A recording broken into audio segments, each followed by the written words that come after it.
Hi guys, welcome if you're new here, welcome back if you're not. If you've used the tool EveryDollar by Dave Ramsey, you probably unknowingly know about the zero-based budget, and it's possible that you've even used it. I know I unknowingly used the zero-based budget, and because I didn't know exactly how it worked, I thought I was terrible at budgeting, but it turns out I was just terrible. If you're in a similar situation, I've got good news for you. You're not terrible at budgeting, you're just using the wrong budget, or you just don't know exactly how it works. But I'm going to explain that today. The zero-based budget is best for people that know how much they get paid monthly. So if you're not on a salary, if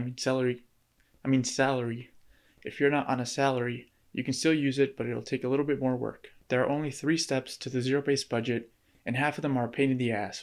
Wait, don't tell them that.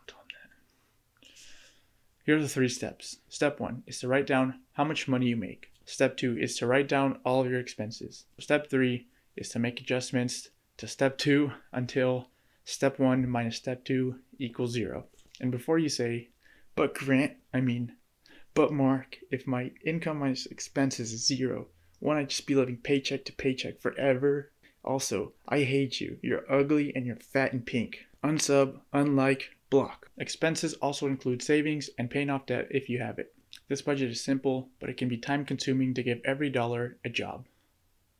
Oh, that's why it's called EveryDollar. If you really like telling people what to do, then the zero-based budget is for you because you'll get a chance to tell every dollar what to do.